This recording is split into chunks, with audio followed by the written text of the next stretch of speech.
খাৰঘুলিত জলবিস্ফোৰণে হাহাকাৰ অৱস্থাৰ সৃষ্টি কৰিলে আৰু তাৰ পাছতে এই ক্ষেত্ৰত কোন দায়ী নহয় এনেধৰণৰ বিষয়বোৰক লৈ আৰম্ভ হৈছে তৰ্ক বিতৰ্ক।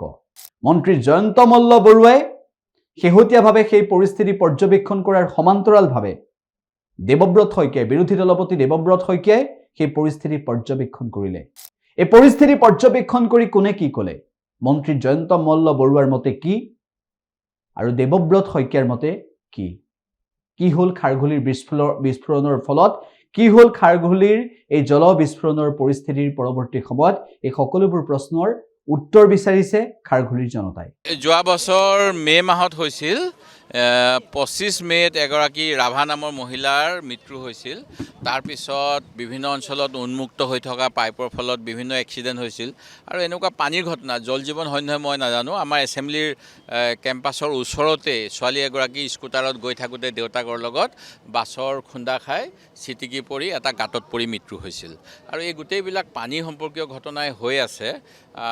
জল জীৱন, পানীয়ে জীৱন হয়, কিন্তু পানীয়ে আকৌ এনেকৈ মানুহৰ গুৱাহাটীত কিয় কাঢ়ি লৈছে, মৃত্যুমুখত পেলাইছে, সেই কথাটো চিন্তনীয়। যোৱাবাৰ আমি হিউমেন ৰাইটছক এটা গোচৰো দিছিলোঁ। তেতিয়া কৈছিলোঁ যে কিছুমান এনেকুৱা খুব হাই প্ৰেছাৰ পাইপ ৱেল্ডিং কৰিব লগা হ'লে তাৰ অভিজ্ঞ হ'ব লাগিব ৱেল্ডাৰজন, তাৰপিছত এক্সৰে কৰিব লাগে, ৰেডিঅ' এটা গ্ৰাফি কৰে।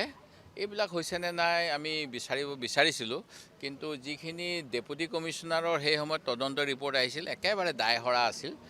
মই আজি পুনৰ আপোনালোকৰ মাধ্যমেৰে অসম হিউমেন ৰাইটছ কমিশ্যনক এটা নিজাববীয়া গোচৰ কৰি মোৰ আগতে দিয়া অভিযোগটো যোৱা বছৰ মই দিছিলোঁ আৰু মই তেওঁলোকক বিতংকৈ কিছুমান প্ৰশ্ন সুধিবলৈ কৈছিলোঁ। সেইখিনি চৰকাৰে উত্তৰ দিলে নে নাই মই নাজানো, জবাবদিহি কৰিবলৈ অনুৰোধ কৰিছোঁ।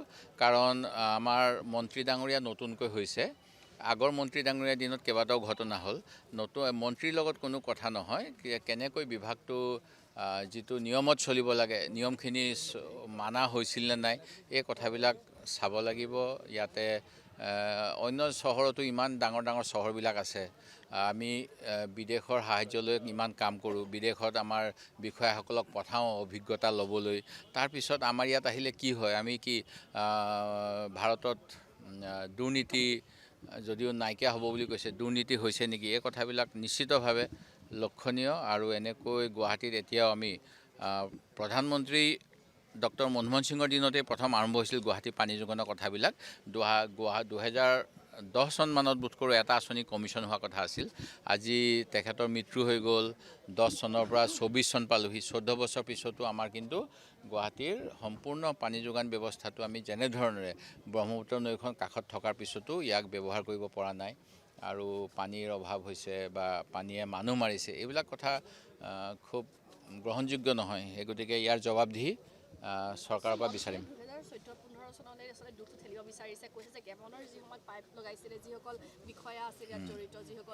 নিশ্চিতভাৱে মই সেইটোৱে ক'ম, জবাবদিহি হ'ব লাগে।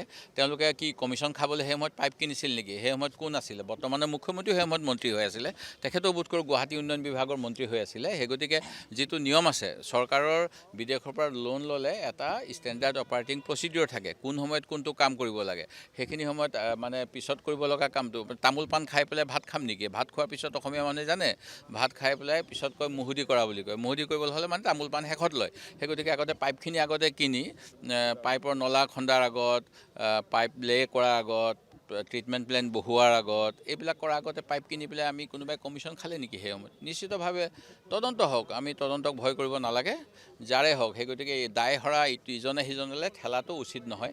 বৰ্তমান মন্ত্ৰীসভাৰ বহুত মন্ত্ৰী সেই সময়ত কংগ্ৰেছ দলত আছিল। সেই গতিকে মই এইটো ক'বলৈ একেবাৰে দ্বিধাবোধ নকৰোঁ যে যাৰ ভুল হৈছে তেওঁৰ কাৰোবাৰ ভুলৰ কাৰণে এনেকৈ প্ৰাণহানি হোৱা উচিত নহয়। যদি সেই সময়তো গাফিলতি হৈছিল, সেই সময়ৰ কথাখিনিও আওতালৈ আহিব লাগিব।